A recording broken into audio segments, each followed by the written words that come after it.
SCP-1984 Dead Hand.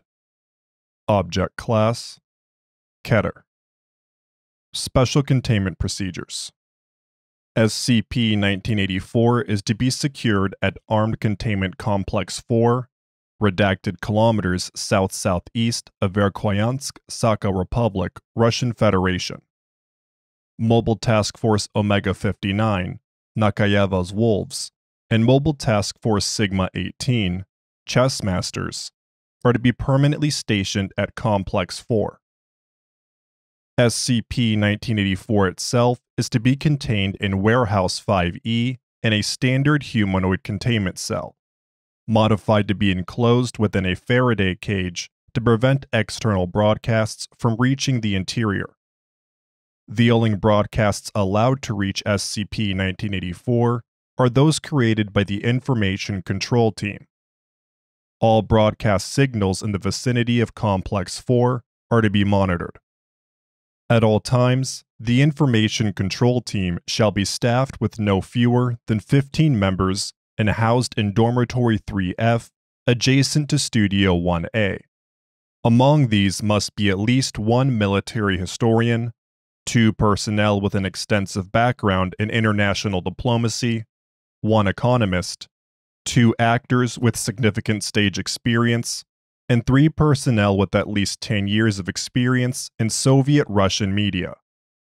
SCP-1984 is to receive a narrative, transmitted via radio and television broadcasts, depicting an ongoing state of détente between the Soviet Union and NATO, designed to resemble official releases from TASS, the Associated Press, the BBC, and other established Cold War-era news organizations.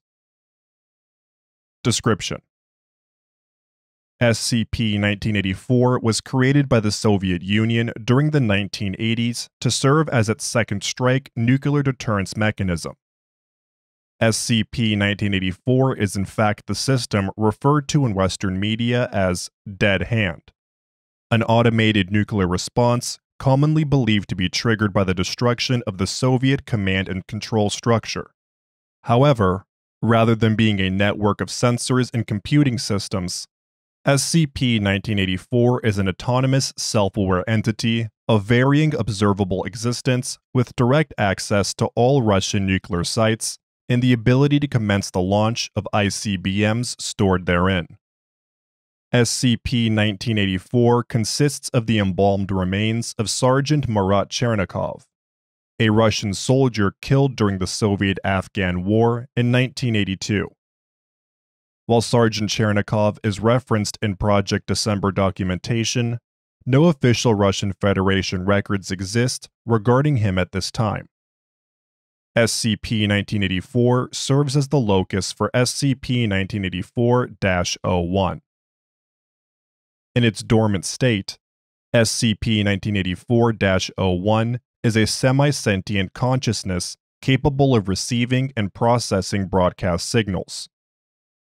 SCP-1984-01 can apparently discern the informational content of any broadcast it receives.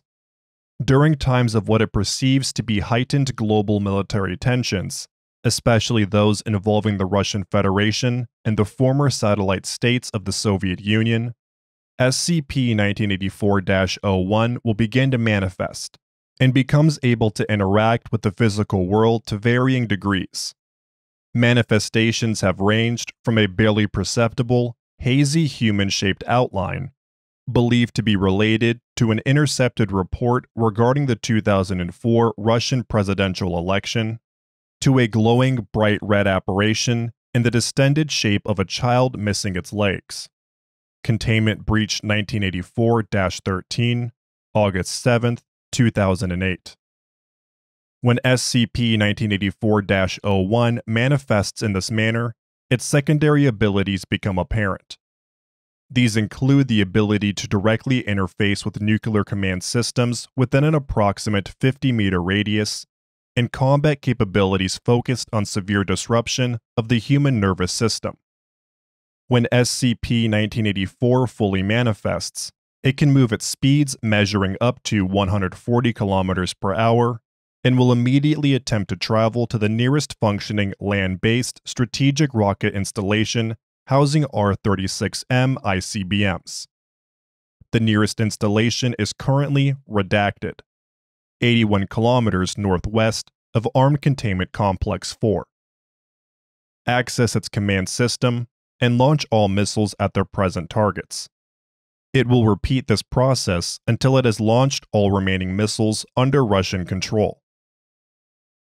SCP-1984-01 is extremely hostile to any human it perceives as interfering with it and will engage any personnel in its immediate path. SCP-1984-01 has shown limited vulnerability to microwave radiation. However, this serves to misdirect and confuse the entity rather than directly harm it. Recovery Log 1984. In early 1984, Dr. Sergei Redacted, the Soviet Union's official liaison with the Foundation, contacted O5 Redacted, overseer of Eurasian affairs at that time, to discuss what was characterized as a matter of grave importance to the continued survival of the human race. At a secret conference in Sarajevo, Yugoslavia, coinciding with the 1984 Winter Olympics to provide cover for the presence of high-ranking state officials from several nations, Soviet and United States officials briefed Overwatch Command on the true nature of Dead Hand, then assumed by the Foundation to be a traditional nuclear deterrent, and the existence of SCP-1984. In the wake of information obtained by Soviet officials after the suicide of Dr. Anatoly Lavrentiev and the subsequent destruction of his research facility, SCP-1984 was revealed to be both increasingly beyond the control of the Soviet government and designed outside of original specifications. Rather than serving as an assured second strike nuclear response in the event of the complete destruction of Soviet leadership, SCP-1984-01 was actively attempting to initiate a nuclear first strike at targets in the United States, France, West Germany, Redacted, and the People's Republic of China. At the request of a joint U.S.-Soviet delegation, the Foundation agreed to assume control of SCP-1984 and immediately commence containment procedures. Dr. Redacted, a surviving senior researcher with Project December and codenamed Ezra by the Foundation, was appointed as Director of Armed Containment Complex 4. Incident Report 1984-1.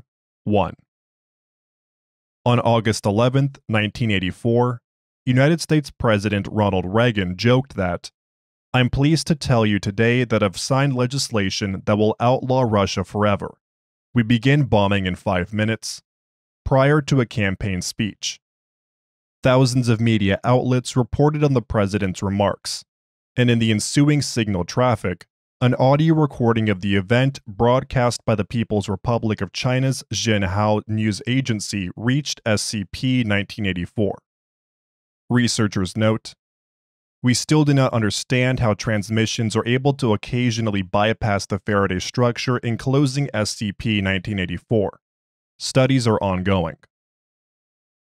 Upon receiving the transmission, SCP-1984-01 immediately underwent a full manifestation event with no detectable warning signs.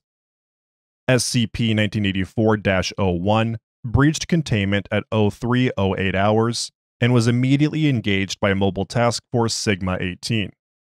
Upon sighting Mobile Task Force operatives, SCP-1984-01 assumed the form of a blue, translucent, emaciated woman dressed in traditional Pashtun attire and began attacking.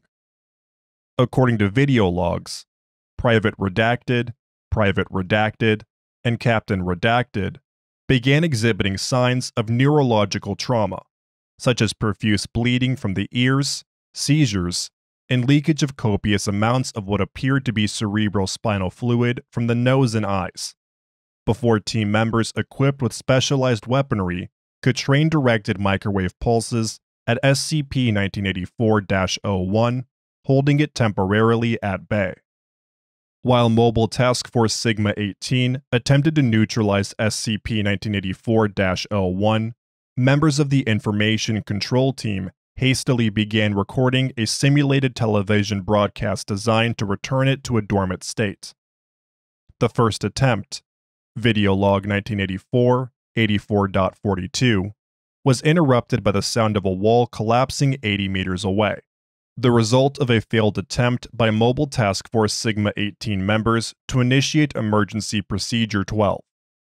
The second attempt succeeded, although footage had to be edited to remove one broadcaster who began suffering what appeared to be a stroke.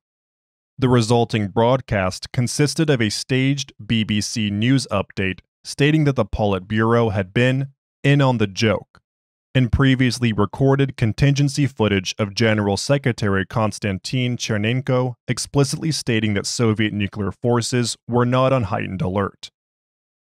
Fighting between SCP-1984-01 and Mobile Task Force Sigma-18 continued for approximately 15 minutes after the Information Control Team broadcast its report.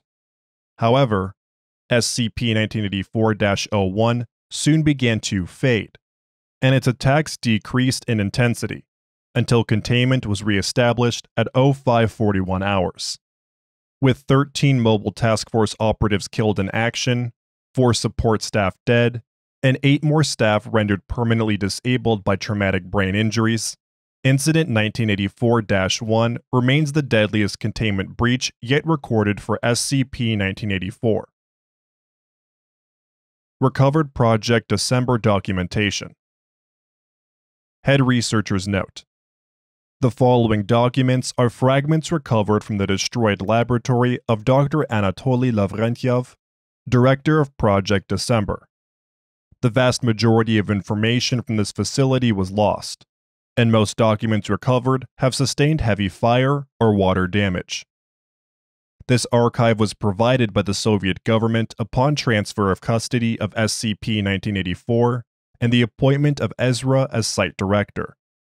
Because of the secrecy of Project December and Dr. Lavrentiev's triggering of multiple fail-safe measures prior to his suicide, these documents are the only other source of direct information on SCP-1984 besides Ezra. Documents translated from the original Russian into English by researcher redacted. Fragment 2C. Suspected to be a memorandum from Dr. Lavrentiev to an unknown high-ranking Soviet military official. Date unknown, but assumed to be from between 1980-1981. Due respect, the game theorist's beloved idea of a second strike mechanism is just as ignorant as the comrades they criticize. You will find 1 man out of 1,000 who will push the button that wins the war. Not many will want the blood of millions on their hands, but some will do it to ensure an end to the conflict.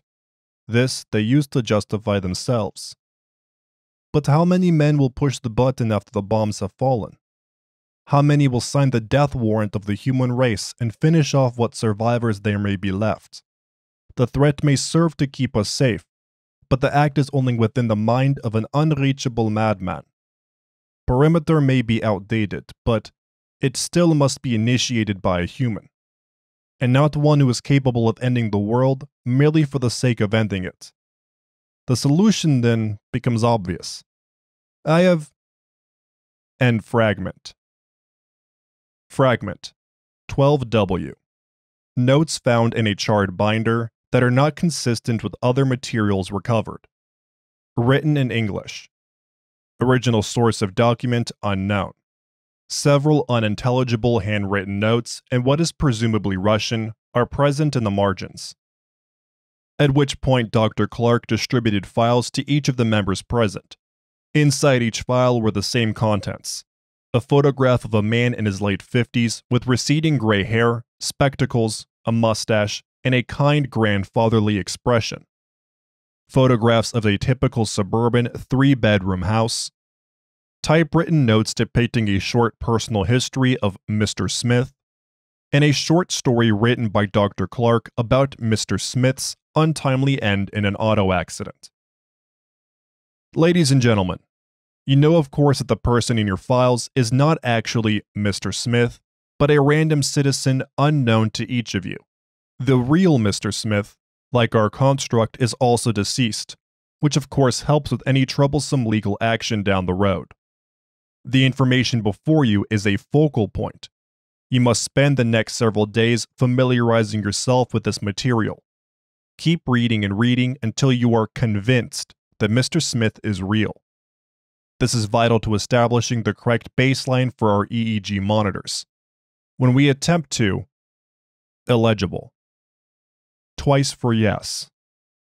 All assembled at the table clearly indicate that they had heard 2 successive knocks, seemingly emanating from the center. Later examinations of video records do not display any evidence of movement among any of the seated participants. Dr. Clark moved on to the next question on the illegible. The entity demonstrated knowledge of information supplied to participants, as well as details of the life of Mr. Redacted. These properties first became known after supplying participants with a regimen of 8A PDHQ, Desosine, and illegible. Then remarked that in light of Miss Lamellier's injuries, that he was glad that we hadn't imagined a hostile figure. This one was bad enough. Thanks. And Fragment. Fragment 21X. Document consistent with personal records kept by KGB administration. Date unknown, but assumed to be prior to 1982. Sergeant Chernikov has been noted by commanding officers to suffer from periodic episodes of what appeared to be migraines. However, he has never sought medical attention. Whether this is related to the events in Krasnodar is unclear, but in any event, the investigation cannot determine Sergeant Chernikov's exact role in the death of Private Bekhterev. Exoneration notwithstanding, Sergeant Chernikov has repeatedly demonstrated antisocial behavioral traits, unprovoked aggression against fellow unit members, and actions in the field that border on psychopathic.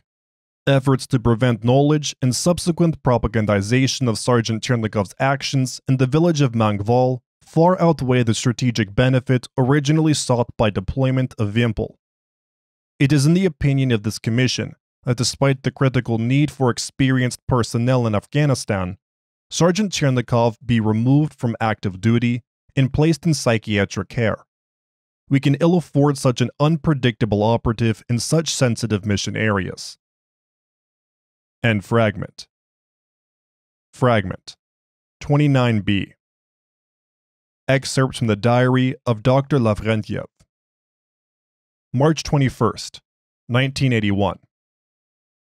Researchers continue to act edgy and insolent. Many resent being transferred to this project. Amusingly enough, it's not the goal we're trying to accomplish that bothers them. It's the means we're employing to get there. Many of them scoff at magic and ghosts, as they term it, and deride the work as unscientific. I know that they call me Rasputin behind my back. It was a mistake to inform them of the whole picture. June 19th, 1981. New research team arrived today. Quickly divided up personnel into sub-teams, each focusing on a piece of the whole.